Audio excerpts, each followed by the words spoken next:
Shabbat Shalom, Shalom to the 12 tribes, all praise to the Most High, Yahweh, Ba'asham, Mashiach, Malak Yahweh Shai, which is the name of the Father and the Son in the Paleo Hebrew tongue. So today's lesson is going to be a little bit different. I think I'm going to start doing at least once a month more lessons like this, where I'm just going to go over some key verses, kind of random verses, but verses that pertain to everyday life and pertain to salvation. Instead of doing just specific topics all the time, right? So, to anybody who's on here, Shabbat Shalom and Yahweh Bashem Yahweh Shai Barakatah. So, we're going to start in Deuteronomy chapter 11 and verse 26. Behold, I set before you this day a blessing and a curse. Go ahead. A blessing if ye obey the commandments of the Lord your God, which I command you this day. So, the Most High, since the beginning, set before us a blessing and a curse. A blessing and a curse. If you obey the commandments of the Most High, which He commands you, you'll be blessed, right? Go ahead. And a curse if ye will not obey the commandments of the Lord your God, but turn aside out of the way, which I command you this day, to go after other gods which ye have not known. So the Most High said He set before you a blessing if you follow the commandments, right? And then a curse if you don't follow the commandments, right? And if you go and follow after other gods which we hadn't known before. So the word God in or gods plural is Alahayim in the Paleo Hebrew, or Allah in the singular, and that just basically means power, like I've said many times before.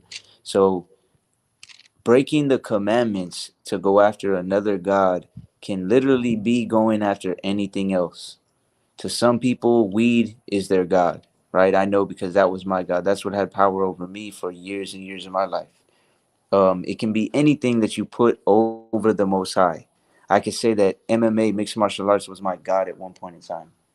I could say that at one point in time, females were my God, because I would give my power unto them, right? Anything that you put over the Most High can be your God. And if you do so, you will be cursed, right? Which is why it's crazy that Christians in general will say we don't have to keep the commandments anymore. So then how do we be blessed? For doing wickedly? Right? And it's like me and this brother were talking about earlier. You got to think about it this way. The Most High set up a system in the beginning, right? It was a covenant with His people. If you follow what He says to do, you'll be blessed. But if you don't follow what He says to do, you will be cursed. So it is really stupid, for lack of a better term, that people think that He created this system to bless and curse His people, and then sent His own Son to die to get rid of the original system that He set up, right? When Malachi 3 and 6 says that Yahweh does not change, right? Mm-hmm. So let's go ahead and go to Sirach 15 and 17. Right? So we have to understand, since the very beginning, this system has been set up, and it's in effect to this day. If you do not follow the commandments, you will be cursed in one way or another. Barziyah Judah, Shabbat Shalom, Ak. Yahweh Bashem Yahweh Shai Barakatah to you in your house as well, Ak. This is Sirach chapter 15, verse 17. Before man is life and death, and whether him liketh shall be given him. Before man is life and death, and whether him liketh shall be given him. Whatever you like more, that's what's going to be given to you. Right? If you like blessings more, if you like following the Most High and receiving His blessings more, then that's what you're going to do. You're going to follow His commandments so you can be blessed. Right? If you like wickedness more, then you are going to be cursed. It's set before you. Right? Whichever one you like, you're going to choose. And it's easy to choose with your words, but with your actions, it's a completely different story. Right? It's like if let's say I told my rib I love her so much, and I go out and get with a different female every day. Right? I'm showing her with my actions that I don't really love her.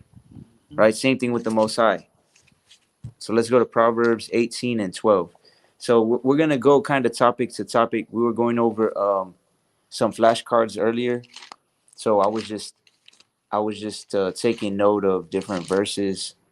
Like I said, these are just different key precepts. Of course, the word all coincides and links up together, but it may seem like we're going topic to topic. But like I told the brother earlier, sometimes I'll do a live on something that someone's not dealing with at all, right? Like a situation. So we're going to jump precept upon precept to see, if there's different people dealing with different situations. If one precept or two precepts speaks to you and it sticks with you and you act on it, then all praise to the Most High. Mm-hmm. This is Proverbs chapter 18, verse 12. Before destruction, the heart of man is haughty, and before honor is humility. So before destruction, haughtiness comes, right? Pride comes. That's why everybody says pride before the fall. It also says it in Proverbs 16 and many other precepts, right? Before destruction, before the fall, pride comes.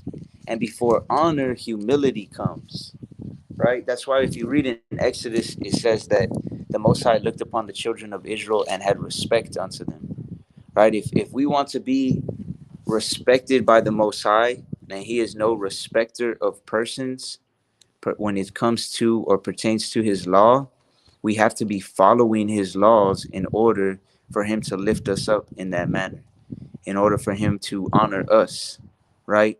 And honor the contract that He made in the beginning, which I just mentioned in Deuteronomy 11. You will receive blessings if you follow His commandments, right? And that's why it's crazy how some people, they try to make, a lot of people try to make excuses for not keeping commandments. Oh, well, it's because of this or it's because of that. It's because you don't understand my situation is like this, brother. It's like that. What we have to understand, though, is the book says you will be blessed if you keep His commandments. It doesn't say it's going to be easy to keep His commandments. You're going to have to go out of your way. You're going to have to move things around. You're going to have to change your life around in order to keep the commandments. But that's the point. Nothing that was ever worth it came easy. So if you're going to get one of the most valuable things in the world, blessings from the Most High, it's not going to come easily many times, right? So before destruction, the heart of man is haughty. Pride comes before the fall. And before honor is humility. And I was just talking to another brother maybe a couple hours ago about how there's certain people in certain congregations, camps, churches, whatever you want to call it, that they get so much knowledge from the word, they get so many precepts under their belt that they allow their hearts to get haughty or prideful. And then comes the fall, right? And it's just like me and this brother y'all were talking about the other day too. It's like it's crazy that the Most High will lift somebody up with knowledge to teach people, just to see them fall off later on because of pride. But we're gonna go to Micah chapter 6 and verse 8. Uh,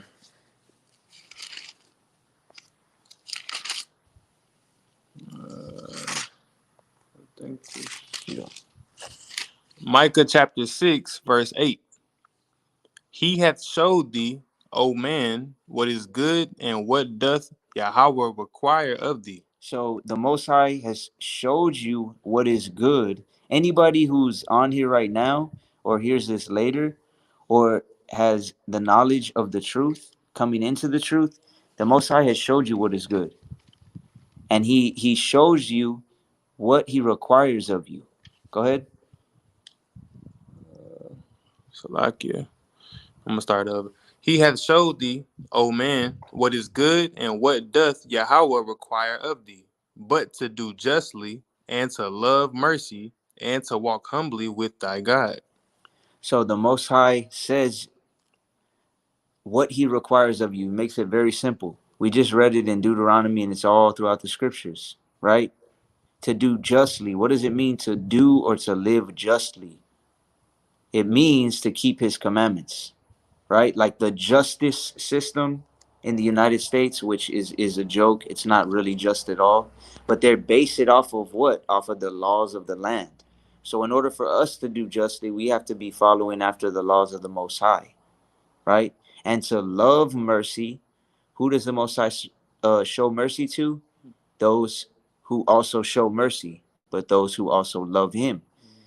And to walk humbly with the Most High. He requires you to walk humbly. And this is it's always been a problem, right? There's no new thing under the sun. But in these end times, in the last days, we're obviously seeing more and more people that are falling off. And like the scriptures talk about, a falling away is going to happen first before Yahushua comes. That a big part of that falling away is just people not walking humbly anymore, right? So we know the Proverbs 15 and 10. Con. The brother said, "Oh, Khan, that's a good precept." Acts 14:22, confirming the souls of the disciples and exhorting them to continue in the faith, and that we must through much tribulation enter into the kingdom of the Most High. Right. So just like we read in Sirach 15, it says whichever one you like more, you're gonna choose. You have to understand that if you like to follow the Most High, there is going to be tribulation in order to prove your souls, right? And that's why we exhort, and many brothers, this brother Barzayah Judah, this brother y'all, me, many other brothers strive to exhort the body as a whole to continue in the faith, right? And remember, faith brings works, but that we must, through much tribulation, enter into the kingdom of the Most High. Con. You want to go ahead and read this precept? Con. 1 Peter chapter 5 verse 6. Humble yourselves, therefore, under the mighty hand of Yahweh, that he may exalt you in due time. So this is a perfect precept for what we just read in Proverbs, right? Humble yourselves, therefore, under the mighty hand of the Most High. And when it says under the hand of the Most High, just think about it this way. His hand can cover you, right? It can protect you, or it can curse you, and it can smite you or smack you down to the ground, right? And that's like me and this brother we're talking about. Many times the Most High he's got to put you all the way down to the ground in order to humble you, because we're stiff-necked and hard-headed, in order for you to really come into this thing. Because you can't go any lower than when he puts you down on the ground. When you're not even standing on the ground, you're laying face first in the dirt. Cheers. Right? Nothing right in mud, because you're crying in tears. Man. So humble yourselves under him, and then he will exalt you in due time. He's not going to exalt you if you already hold yourself way up here. You already see yourself as you're way above everybody else. Right? He's just gonna bring you down. It's heavy. Khan. This is Proverbs chapter 15 verse 10. Correction is grievous unto him that forsaketh the way, and he that hateth reproof shall die. So a huge indicator of if somebody's moving in humility or in pride is if they can be corrected according to the word or not.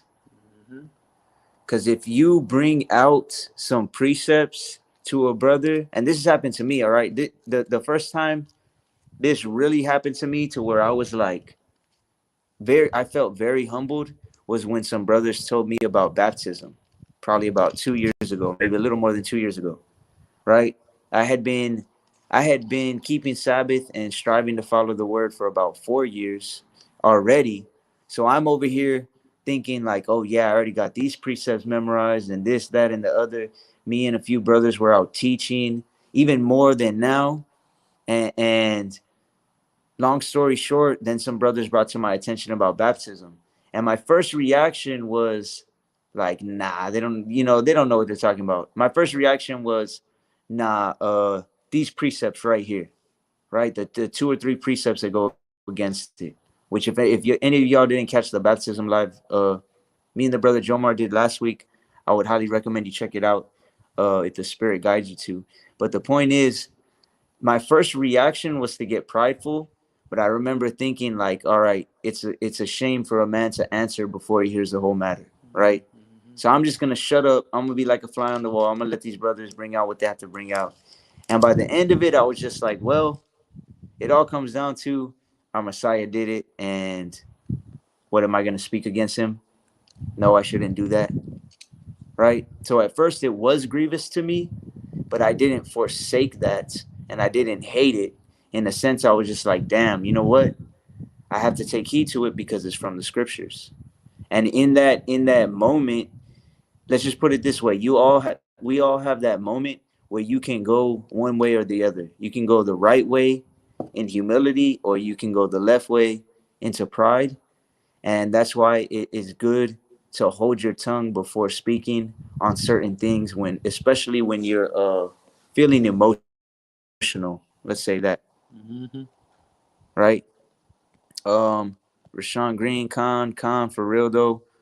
Khan, I'm gonna check it out. All praises, Zach. Yeah, you should check that out. So we're gonna Mm-hmm. go to Second Ezra's chapter 16, right? And this goes along with the correction one actually, because there's a lot of brothers that I've talked to, and even a couple sisters in the past, but mainly brothers, that won't be able to be corrected by anything unless it's in the law. So what they'll say is, well, show me that in the law, or show me that in the Torah, right? So this is the perfect precept for that. This is also my rib's favorite three scriptures. Verse 74. Hear, O ye my beloved, saith Yahweh, behold, the days of trouble are at hand, but I will deliver you from the same. So this is talking about the days of Jacob's trouble, the days that we are gonna be coming into very soon. It says, "Hear, my beloved." Who are the Most High's beloved? Those that He loves. Who does He love? Again, those that love Him. It says, "The days of trouble are at hand, but I will deliver or save you from the same." Now it's gonna say who He's gonna save. Go ahead. Verse 75. Be ye not afraid, neither doubt, for Yahweh is your guide. So the first thing He says is, "Don't be afraid."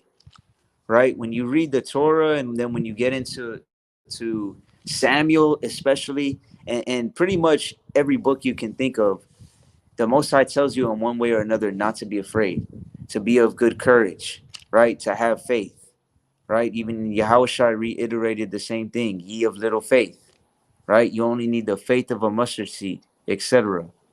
It says, "Don't be afraid or doubt, for Yahweh is your guide."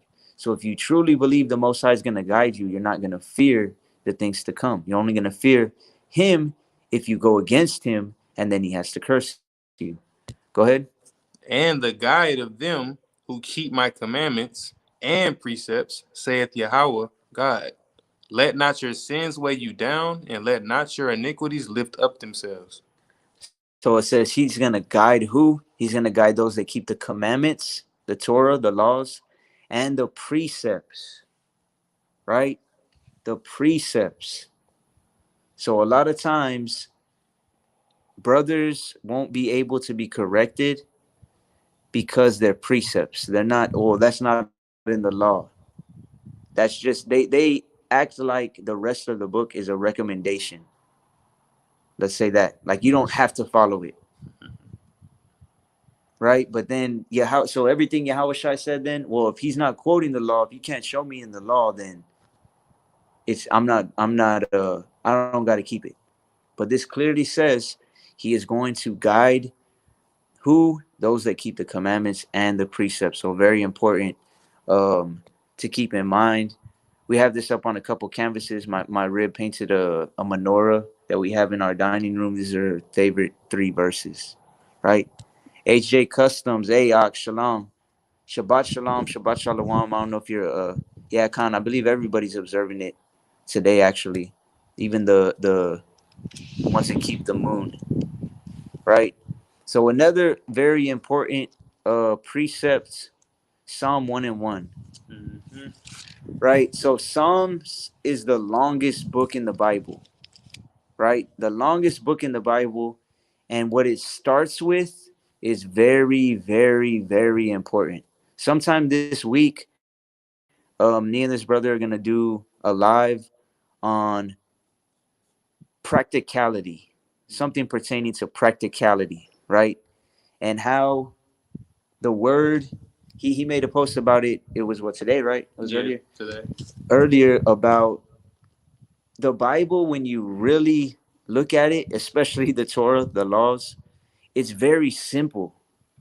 When it says keep the Sabbath, you keep the Sabbath. You don't have to over spiritualize it and say, well, see, spiritually that means this and that and the other, right? When it says don't steal, it means don't steal.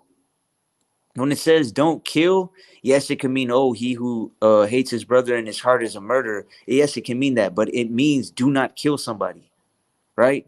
So when it comes to practicality, it's just talking about how you can not over spiritualize things and apply things that you read in the book to your life. So it's very interesting to me and very important. Psalm 1 and 1 through 3, how practical this is and why the longest book in the Bible starts with this.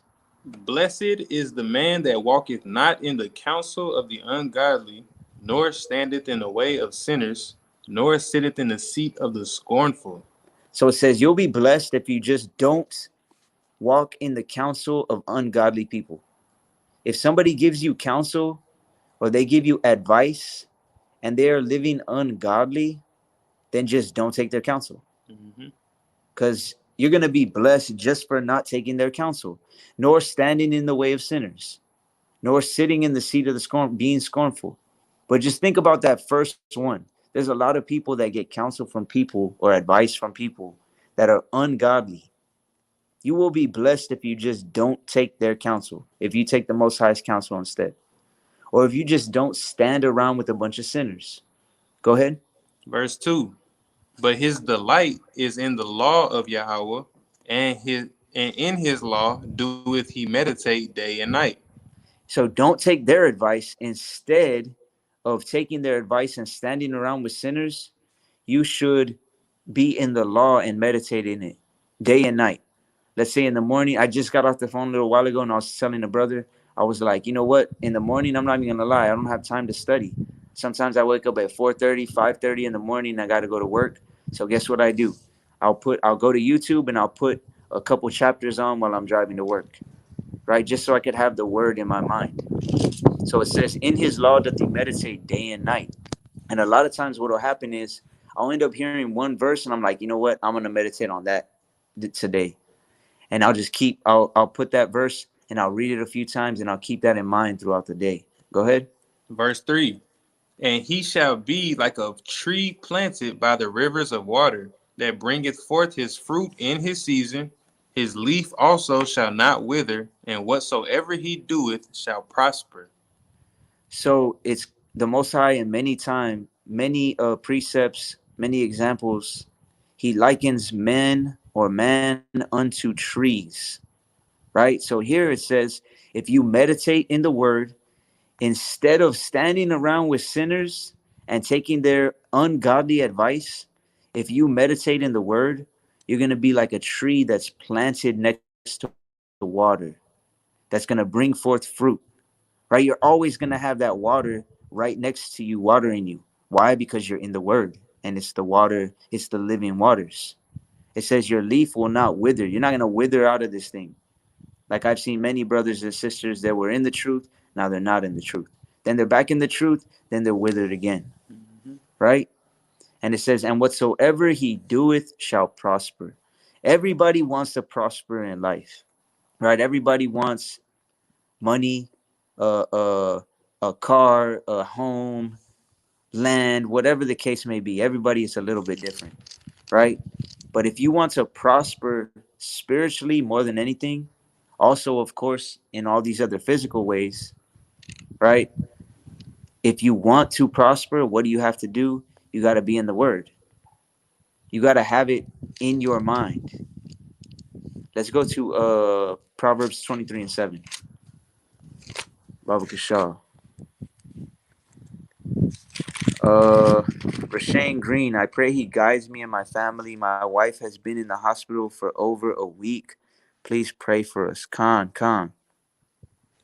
Most definitely. The brother said Khan. Says the prayer of a righteous man availeth much.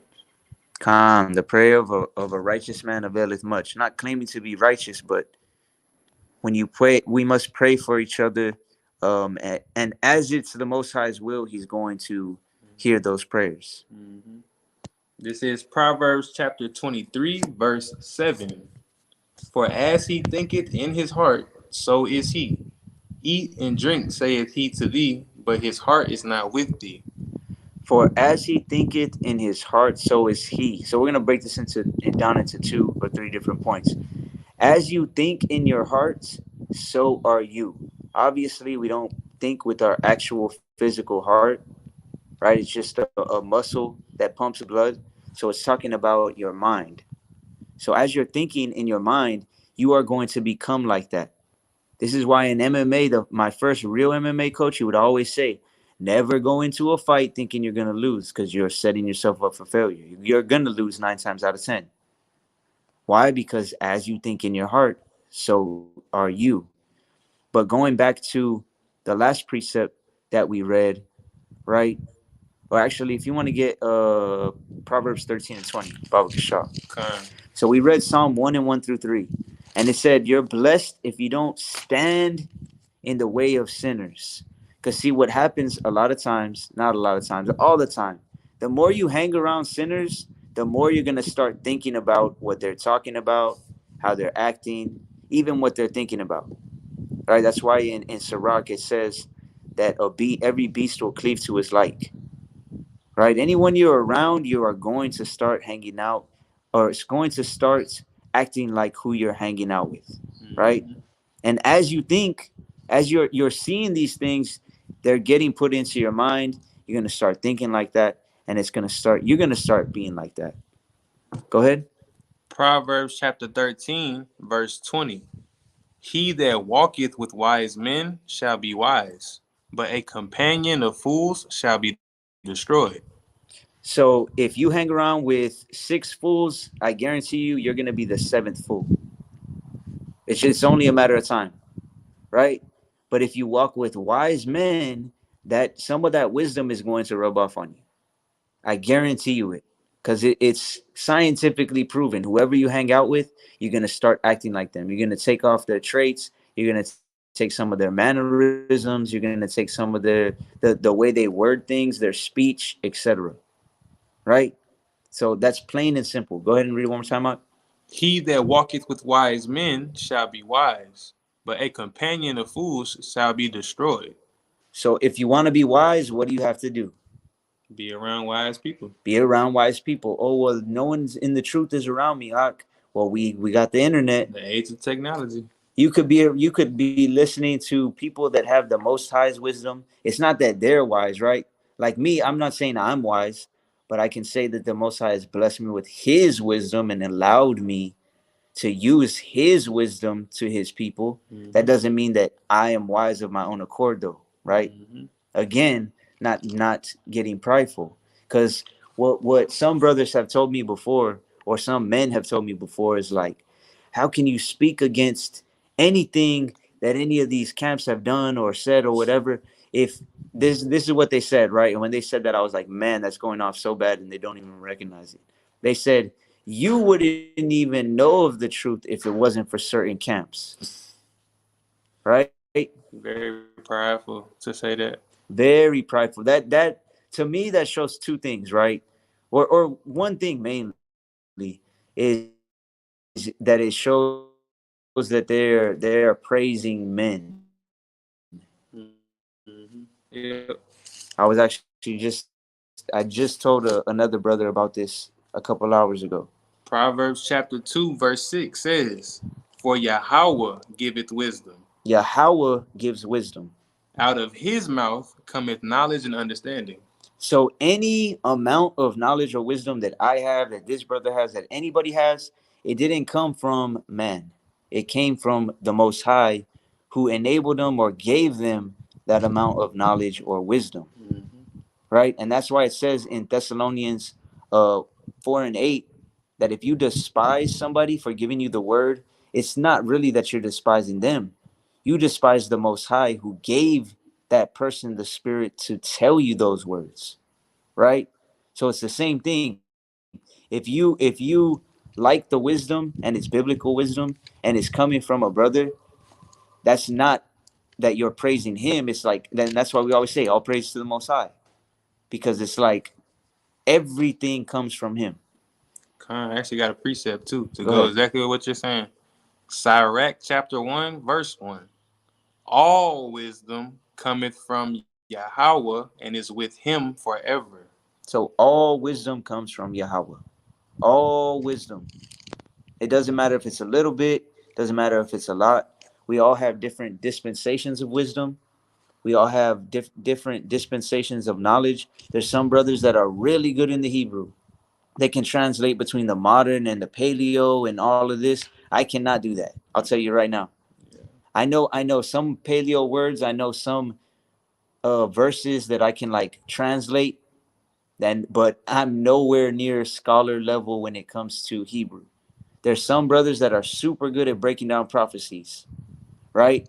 Prophecies that they'll be like, oh yeah, this person, this is talking about this and this is talking about that, and I'm like, damn, I did not know that, right?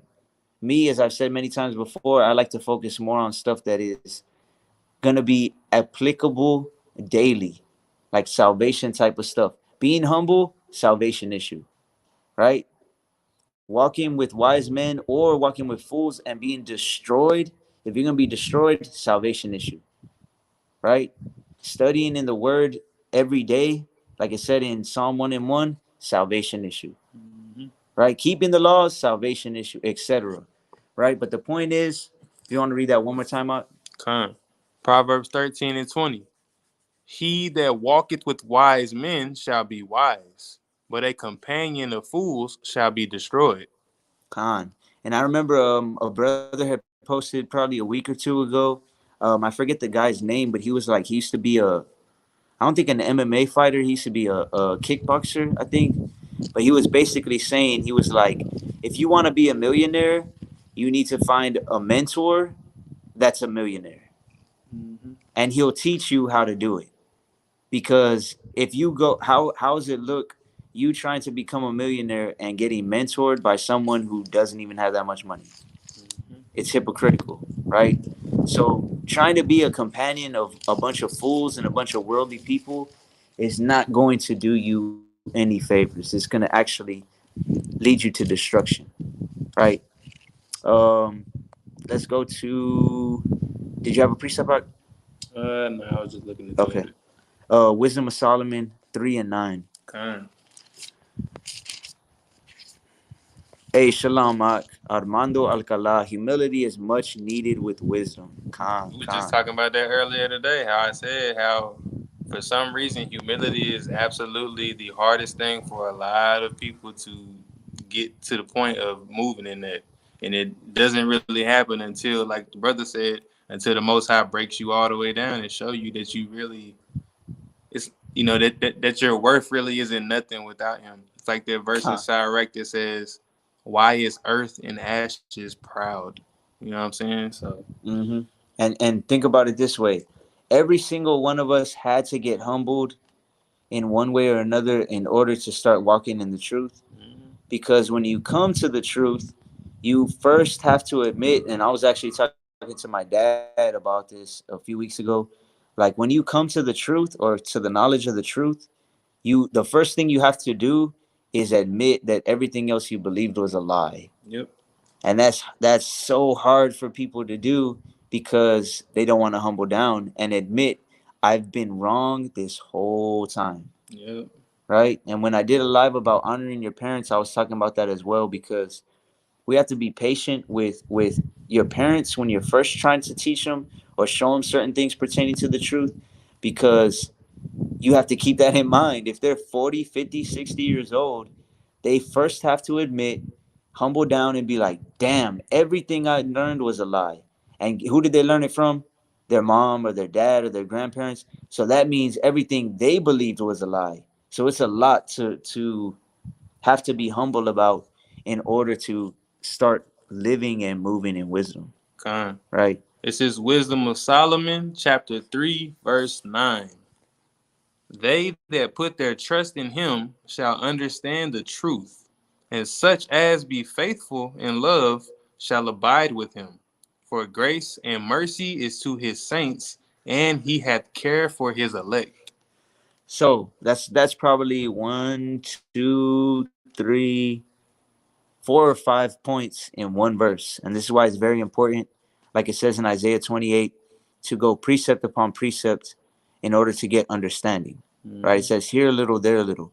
So it says, they that put their trust in him shall understand the truth. If you want to get Psalm 111 and 10, Baba Kishar. Okay. So they that put their trust in him shall understand the truth. So yesterday we had a study here at my house with a few people that came by. One of them um, is a Christian, conventional like Christian, goes to church and stuff like that, right? And it's evident when the Most High won't let you understand certain things, right?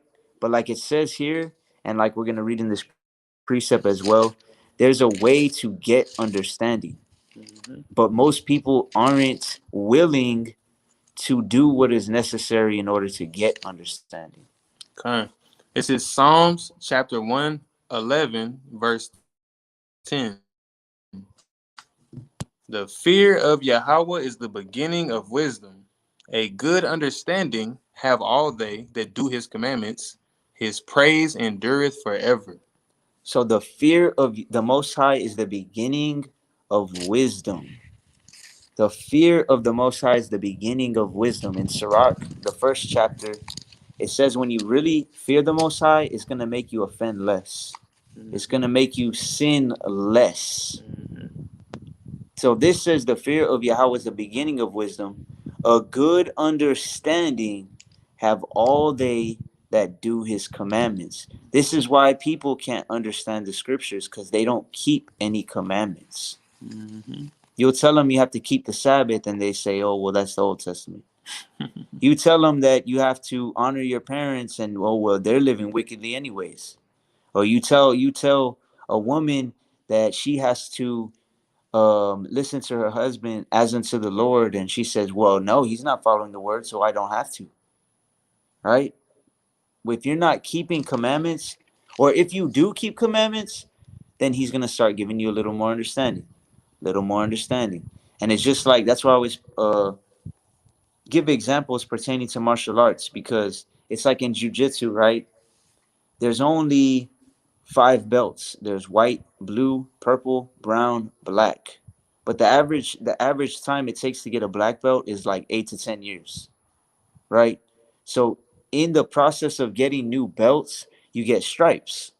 Once you get 4 stripes, then you can get the next belt, or you're up for like, uh, I guess, a testing phase of getting the next belt.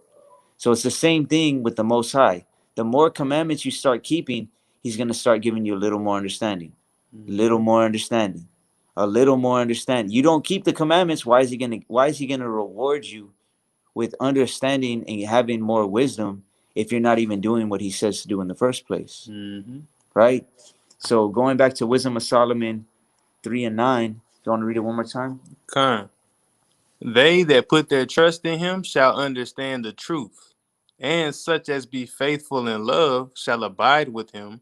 For grace and mercy is to his saints, and he hath care for his elect. So to finish off the first part of it, right? It says, "They that put their trust in Him shall understand the truth." How do you put your trust in the Most High? If anybody could answer that real quick, how do you put your trust in the Most High? Because, a matter of fact, if you want to get Proverbs 3, I was going to say, that's the same way of you asking somebody, how do you know you really got faith? Khan, how do you know you have faith, right? Yeah.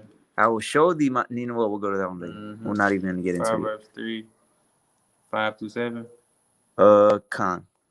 That's my favorite verse. Proverbs chapter 3, 5 through 7. Trust in Yahweh with all thine heart, and lean not unto thine own understanding. In all thy ways acknowledge him, and he shall direct thy paths. Be not wise in thine own eyes. Fear Yahweh and depart from evil. So when it says, I'm gonna come right back to that. Everybody's heard this verse. If you've been around a Christian church, you've heard these verses before. I remember they actually had these verses posted up in the restroom at the jiu-jitsu gym that I used to go to, right? And nobody kept no commandments. Nobody even they could quote this verse though. This in John 3:16. So when it says they that put their trust in him, right? We have to put our trust in him. Proverbs 3:5, trust in Yahweh with all your heart, lean not on your own understanding. Trusting in the Most High means if you truly believe the Bible is his word, you're going to do what it says to do because you trust that his way is better than your own way, right? You trust him so much that even though your heart or your emotions tell you you want to do this, but the Bible says do this, the Most High's word says do something else, you're going to trust in that with your whole heart and do it and not lean on your own understanding. But it's because, my heart really tells me I feel like I should do this, but the word says this. So what do you trust more? Right. And that's why it says in verse 6, in all your ways acknowledge him, and he shall direct your path. In all your ways. So any way, any decision you have to make, you're supposed to acknowledge him. How do you acknowledge him? Go to his word. Okay, his word says this. And that's why, not to sound mean or nothing like that, I've said this before, and so has the brother Jomar. But this week, a couple people randomly hit me up and said, hey, can you send me verses on Feast of Trumpets? And I'm like, yeah, let me just Google that for you. Let me Google verses on Feast of Trumpets, right? It's very easy, or let's just say it this way. It's a fine line between helping somebody and enabling somebody to be lazy, Yeah. right? So in the age, like the brother just said, in the age of technology, the age of information, being ignorant is a choice. Mm-hmm. You could easily, if you're struggling with something, let's say, oh, okay, man, I'm struggling with lust of the flesh. It says, in all your ways, acknowledge him and he shall direct your paths. Then pray for him to give you the wisdom to deal with it. And then go search out that wisdom, right? And I'm not saying don't message or ask me or another brother for counsel or whatever the case may be. But what I'm saying is you have to study to show yourself approved first. Look into it for yourself. See if the Most High guides you, directs you to some verses or an understanding, right? But again, you got to keep the commandments to get that understanding, Mm-hmm. right? If you want to read those three verses one more time, Baba Shah. Con. Trust in Yahweh with all thine heart, and lean not unto thine own understanding.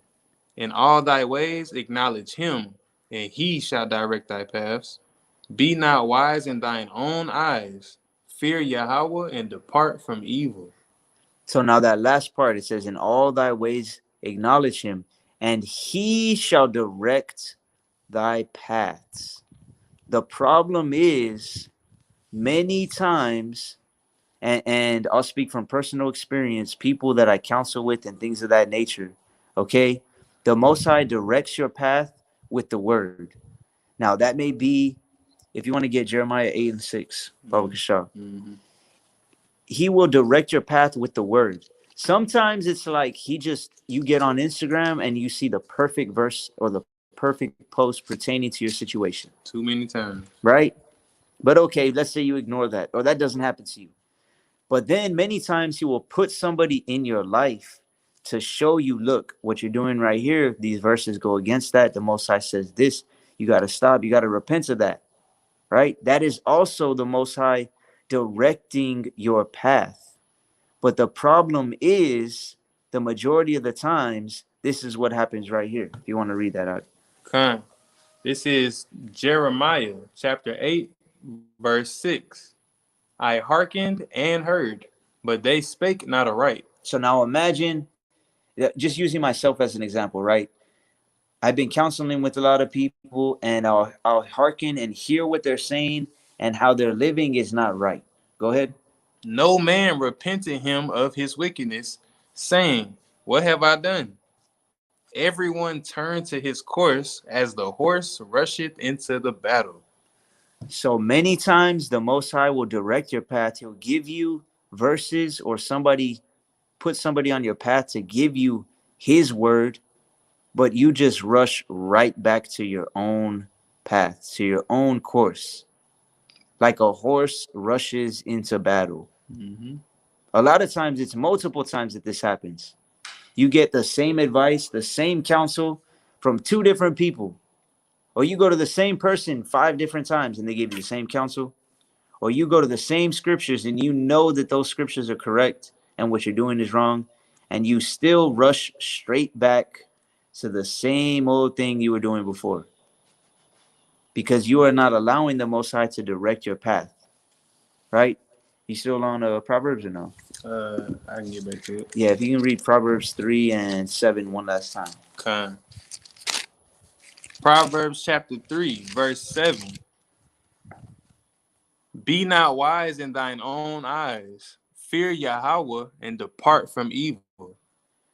So we have to learn not to be wise in our own eyes. All that means is, if the Most High says this and you fear him, then you're going to do it. And okay, in my own eyes, I feel like I should do this, but no, I fear the Most High, so I'm not going to do that. Mm-hmm. So Can't think that we're more wise than the Most High. exactly. But that's how most people live, though. Yep. Most people think that, yeah, the Bible says that, but I think this. So you're now saying that you're more wise than the Most High. Mm-hmm. That's literally what you're saying, and you're breaking the first commandment. You shall have no other gods before me. You are your own God now, but claim to be in the truth. So it says, fear the Most High and depart from evil, right? Because that's in the end, that's what we have to do. We have to depart from evil. But let's go back to Wisdom of Solomon, chapter 3 and verse 9. So you see how when you go precept upon precept, like we could just read Wisdom of Solomon 3 and 9 like it's a chapter book, and you won't even understand it. All we did was break down the first part. They that put their trust in him shall understand the truth. Mm-hmm. And you need these other precepts in order to understand it more fully. But go ahead. Wisdom of Solomon 3 and 9. They that put their trust in him shall understand the truth, and such as be faithful in love shall abide with him. For grace and mercy is to his saints, and he hath care for his elect. So it says, such as be faithful in love shall abide with him. What does abide mean? It means to live, right? Mm-hmm. That's everybody's goal, is to live, to be able to live in the kingdom. That's why the name of this channel is Kingdom's Path 144. That's why my first Instagram account I ever made was it was just Kingdom's Path, actually. And then it got taken down. And then the second one, I think it was Kingdom's Path 7 or 7 7. I don't even remember. And then this the third Instagram that I've had, right? But the whole point is, the kingdom's path, that should be the goal, is to make it to the kingdom, to abide with the Most High, right? So who's gonna abide with him? It says those that are faithful in love, Mm-hmm. right? So what is love?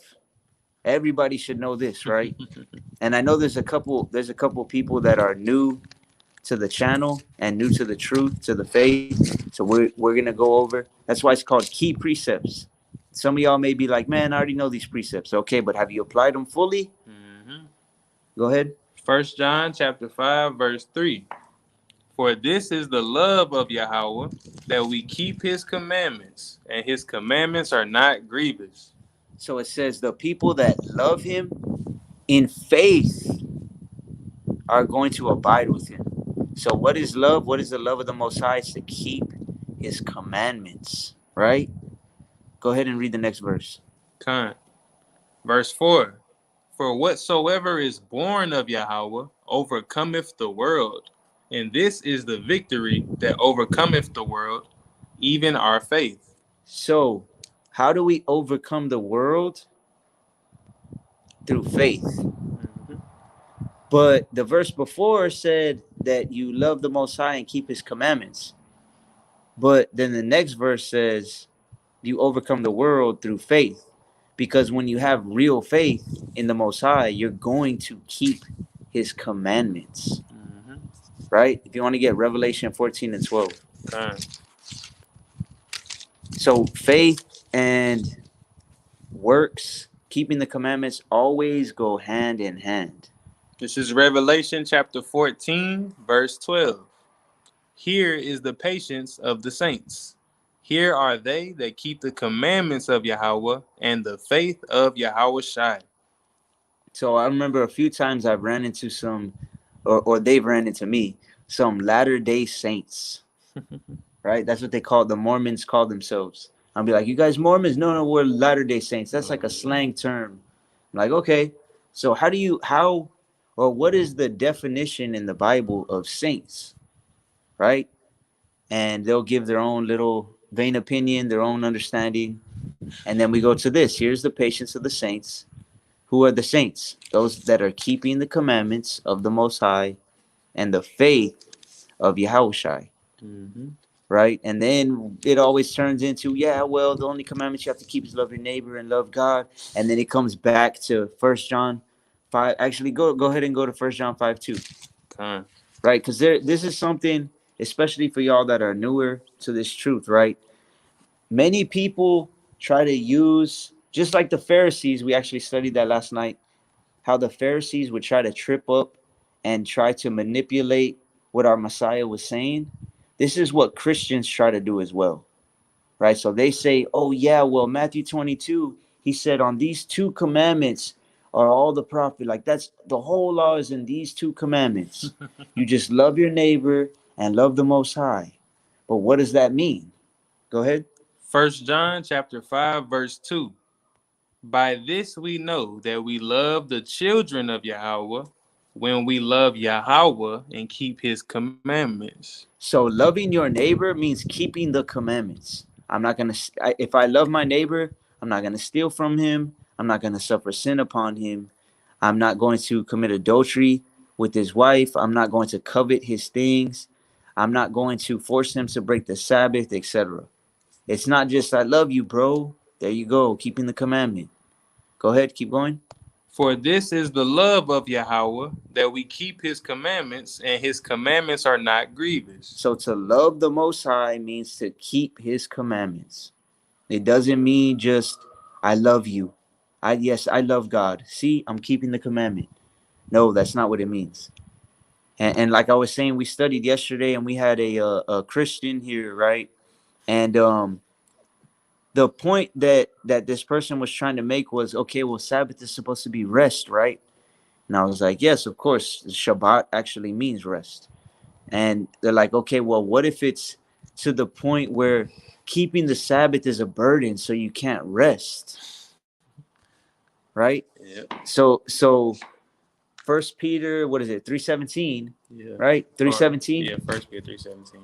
It says it's better to suffer for well doing rather than for doing evil or doing wickedly. Yep. Go ahead, you want to read it? 1 Peter chapter 3, verse 17. For it is better if the will of Yahweh be so, that ye suffer for well doing than for evil doing. It's better to suffer for doing the right thing. Because look, let's put it this way, right? Um, so let me give you a real world example. I'm sure at least one or a few people can relate to it.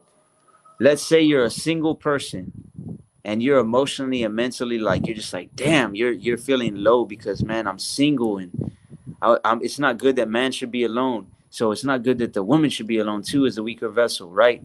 But then you accept somebody into your life because you're lonely, that is making you go against the scriptures, right? So now Maybe you feel a little emotionally better because you're not physically alone, but you're spiritually way worse off.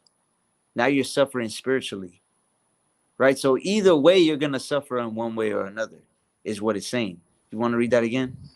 For it is better if the will of Yahweh be so, that ye suffer for well doing than for evil doing. You know what? If I follow these scriptures, all my friends are going to cut me off. Oh well. You're suffering for well doing. It's better than suffering for doing evil. Because you're going to suffer either way when you think about it. You're going to suffer in one way or another. You're going to suffer, right? But that's why it says his commandments are not grievous. And the example I gave yesterday when we were studying is when I first started keeping Sabbath, it was very grievous to me, right? I've said it many times before.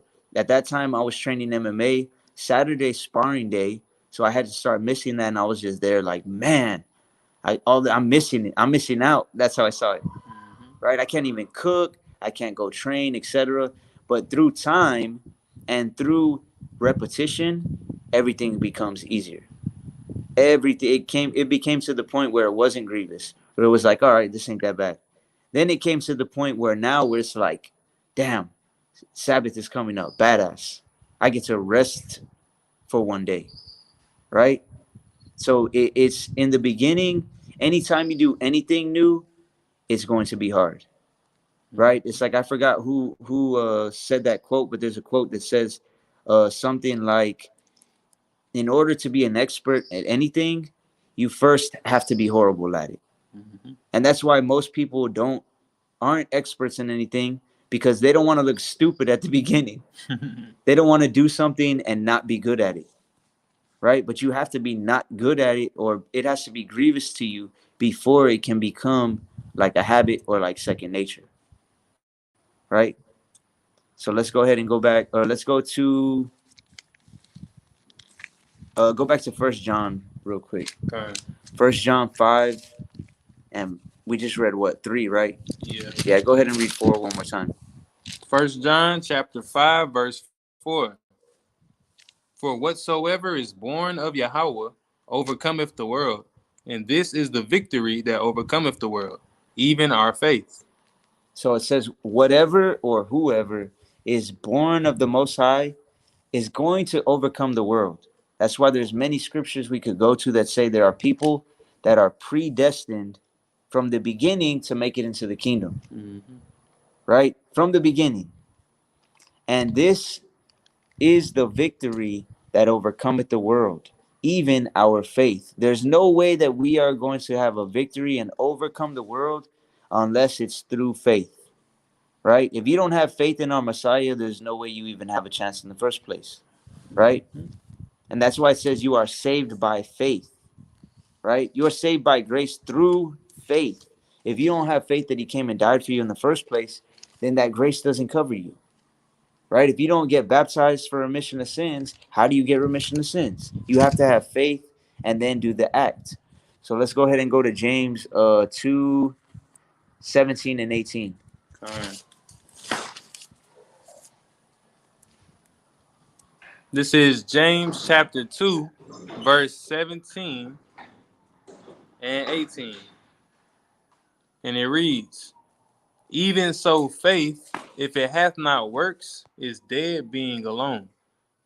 Yet a man may say, thou hast faith, and I have works.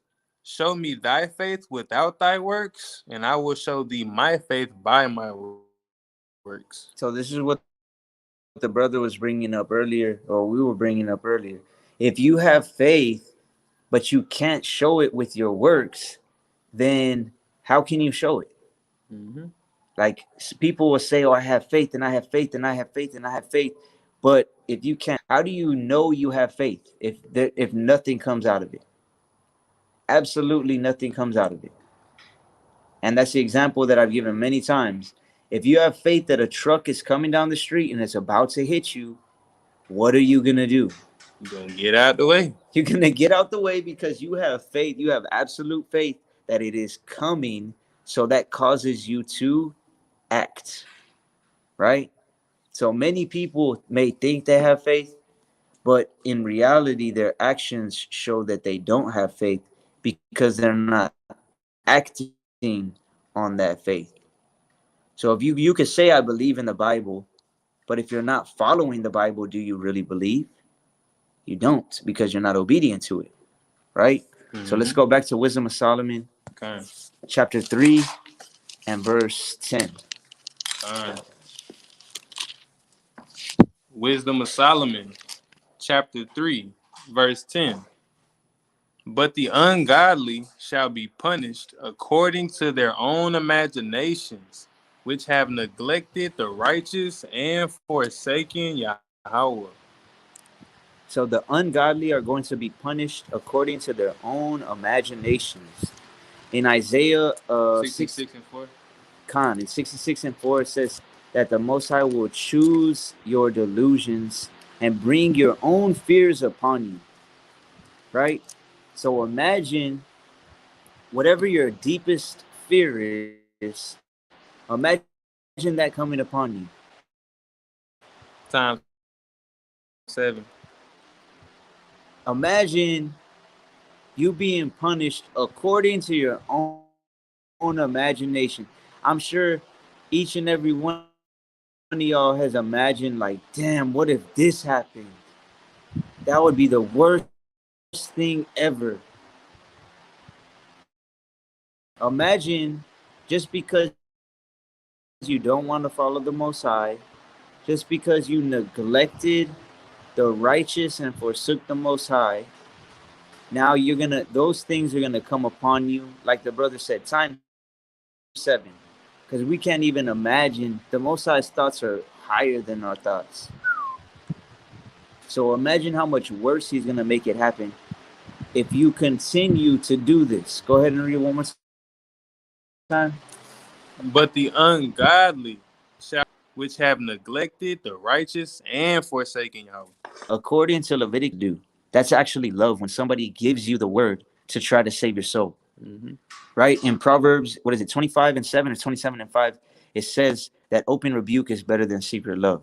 And in 2 Timothy 3 and 16 says, all scripture is given by inspiration for correction, reproof, instruction. Correction, reproof, it literally says it 2 times. Right? So when it says here, you're going to be punished because you neglect the righteous.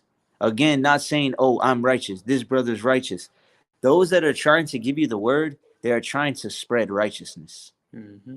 Neglecting people that are trying to give you the word is actually forsaking the Most High. Like it says right here, you are neglecting the Most High because it's His word. I didn't come up with Wisdom of Solomon 3 and 10. We didn't come up with Proverbs 15 and 10. So we always have to understand that when you neglect the Most High's word, it is going to lead to bad things, Mm-hmm. right? And me and my rib have talked about it recently as well. Like, we never wish bad upon other Israelites. But one thing that I do like seeing, right? And some people might take it the wrong way, but one thing I like seeing because it builds up my faith is when somebody learns the word or they know the word and they know certain precepts and they know their what they need to do, and then they do it, and then they get blessed. That's a beautiful thing to see because it's showing you even more that the Most High's word is true, right? Con. But then you have the other side of it where they know the scriptures and they don't follow it, and then boom, they get cursed, Con. and then boom, things fall apart, and then boom, they're unfruitful, and you also know that it's the Most High, and it's just it really builds up your faith even more. And I got a precept too. Go ahead. Because I know you were saying how, obviously we know that we can't be 100% righteous and none of us are righteous. Like it says in the scriptures, there's none righteous, no, not one. But we could all reach some level of it by trying to be righteous. So Deuteronomy chapter 6, verse 24 and 25 says, and Yahweh commanded us to do all these statutes, to fear the Lord our God for our good always, that he might preserve us alive as it is at this day. And it shall be our righteousness if we observe to do all these commandments before Yahweh our God as he hath commanded us. Khan, that's a beautiful precept. So the most, basically, the most or the more you keep the commandments, the more righteous you are living.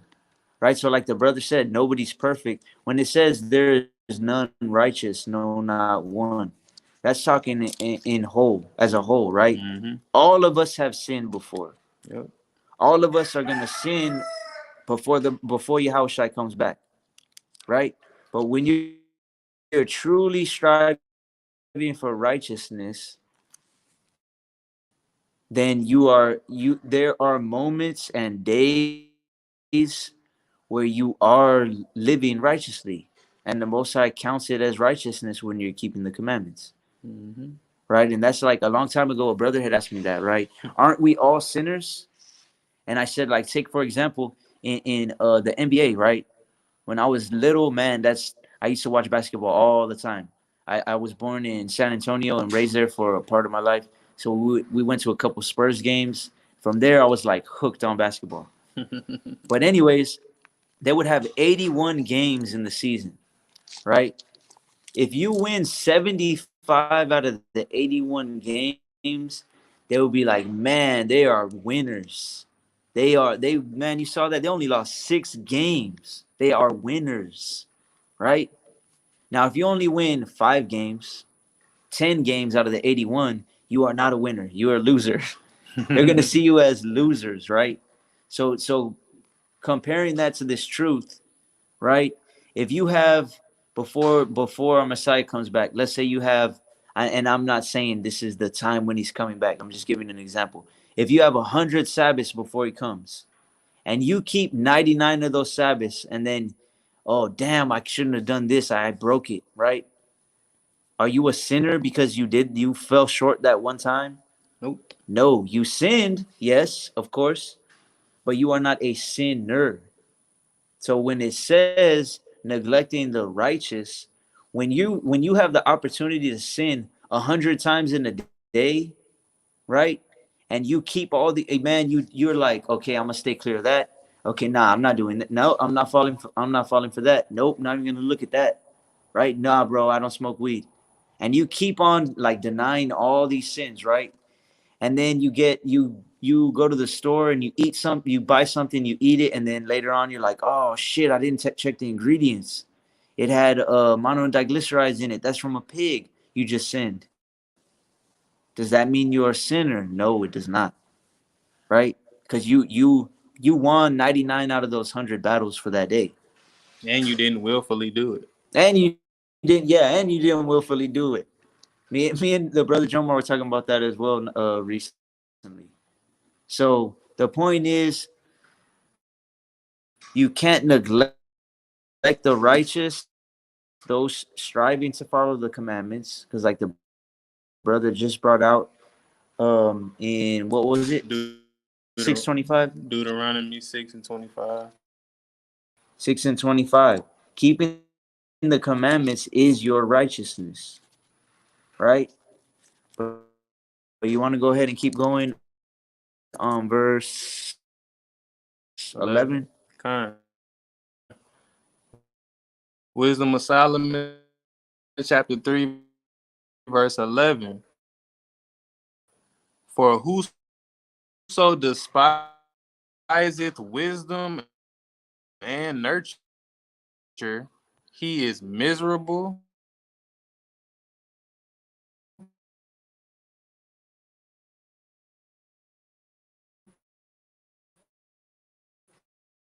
and their hope is vain.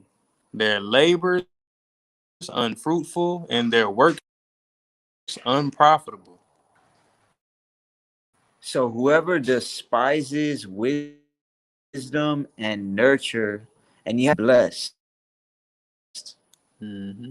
Right? Now, of course, the Most High is just and he's balanced perfectly. So if you don't follow his commandments, Miserable. miserable. And we read that yesterday when we were studying here at my house too. One of the curses, Deuteronomy 28 and 65, It is sorrow of mind, Mhm. right? Do you remember the word that it said? The sister that had the other Bible? It says Did it say anxiety or something like nah, that? it wasn't anxiety, but it was something. I'm trying to think. I don't know if it said weariness or something like that or something else. Right? So going along the lines of miserable, you're going to be miserable. You're going to be sorrowful. Sorrow of mind is what it says in the KJV. That's one of the curses, right? So if you're always just sad or you have that depressed spirit in quotations, right? You just never at peace. There's no peace, saith Yahweh, unto the wicked, right? You're miserable because and their labors unfruitful and their works unprofitable, right? And that's why I've told many people before. I told a brother just yesterday as well. Like, look, the Most High can give you an opportunity to do something, but if you're not following Him in the end, till you get some money, right? It's still not going to profit you because if you're not following the Most High, He could take it away even faster than He gave it to you, Oh man, real quick. like that in the blink of an eye. You ain't even got a blink.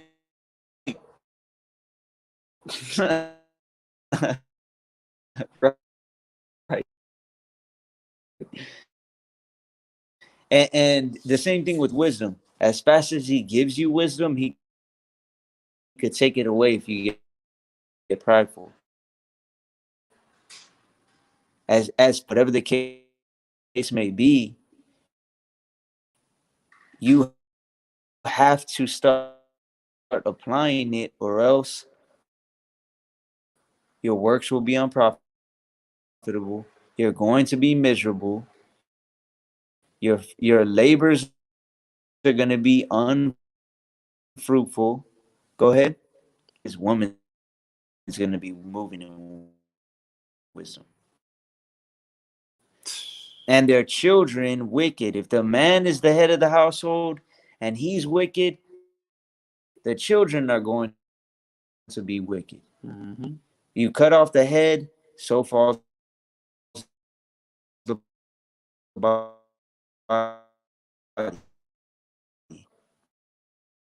right? It says their offspring is cursed because you as a parent,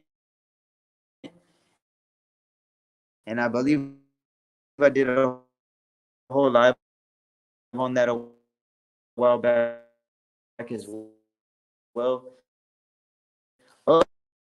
Us as parents, to whom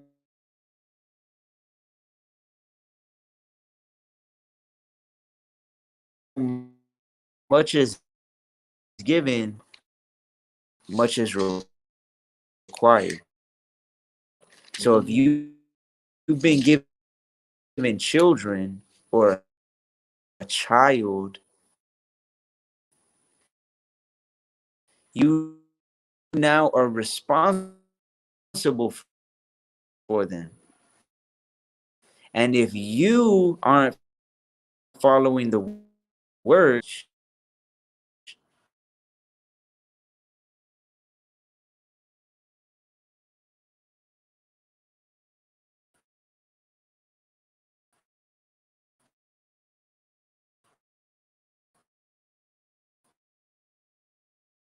right? Then it says, because you've rejected knowledge, the words of the Bible,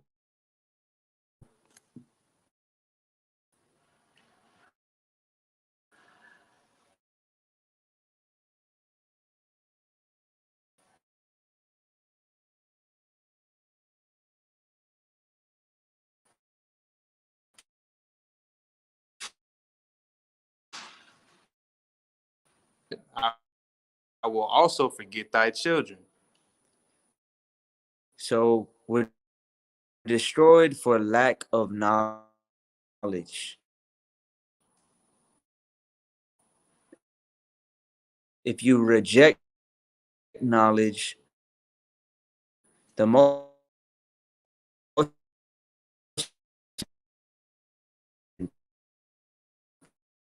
will Revelation chapter 1, verse 3.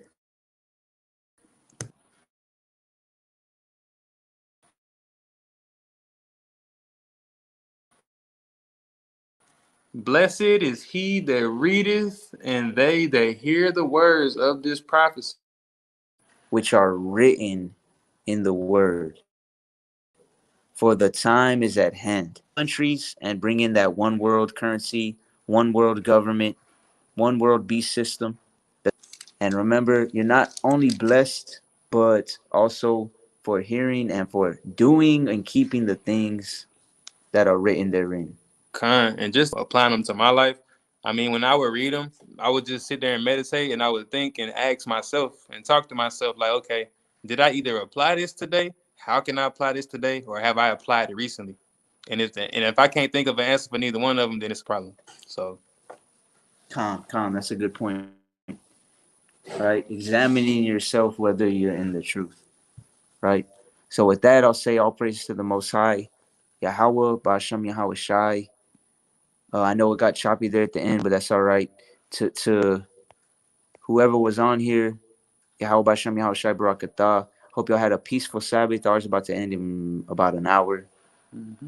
Right? Most High willing. One of these verses or a few of these precepts will touch somebody's heart and get them to repent and to change and to come back to the Father in these end days. Mm-hmm. So with that, I'll say Shabbat Shalom.